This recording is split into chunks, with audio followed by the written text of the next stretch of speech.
brought you by Silver Pumps and Motors. Top quality और consistent performance के लिए सिर्फ सिल्वर पंप्स नाम याद रखना. అటు నువ్వే ఇటు నువ్వే అన్నట్లుంది ఇప్పుడు ఇండస్ట్రీలో ఓ హీరోయిన్ ని చూస్తుంటే. ఆ మధ్య కృతి శెట్టి, ఆ తర్వాత పూజా హెగ్డే, రీసెంట్ గా శ్రీలీల, వీళ్ళదో టైం నడిచింది. అప్పుడు ఏ సినిమాలో చూసినా వీళ్లే ఉన్నారు. తాజాగా టాలీవుడ్ లో మరో హీరోయిన్ కు అలాంటి టైం నడుస్తుంది. చూస్తుంటే ఆమె మరో శ్రీలీల అయ్యేలా కనిపిస్తుంది. మరి ఎవరా బ్యూటీ? ఇండస్ట్రీలో ఒక్కోసారి ఒక్కో హీరోయిన్ టైం నడుస్తూ ఉంటుంది. ఆ సమయంలో దర్శకులు, హీరోల కళ్లకు ఆ బ్యూటీ తప్ప మరొకరు కనిపించరు.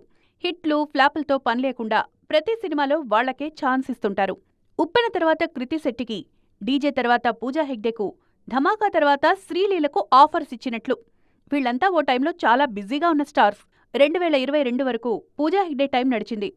అదే ఏడాది చివరి నుంచి శ్రీలీల టైం మొదలైంది. మధ్యలో కొన్నాళ్లు కృతి శెట్టి హవా కనిపించినా ఇప్పుడిదే జోరు భాగ్యశ్రీ బోర్సే విషయంలో కనిపిస్తుంది. మిస్టర్ బచ్చన్ ఫ్లాప్ అయినా అమ్మడు వరుస సినిమాల్లో వచ్చేస్తున్నారు. రామ్, ఆంధ్రా కింగ్ తాలూకాలో నటిస్తున్నారు భాగ్యశ్రీ.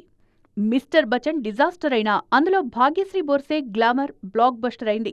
కింగ్డమ్లో ముందు శ్రీలీల హీరోయిన్, ఆమె తప్పుకుంటే ఆ ఛాన్స్ భాగ్యకొచ్చింది.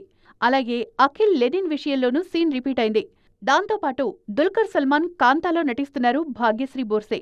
రాబోయే 6 నెలల్లో ఈ భామ నుంచి 3 సినిమాలు రానున్నాయి. మొత్తానికి తెలుగులో భాగ్య టైం నడుస్తోందిప్పుడు.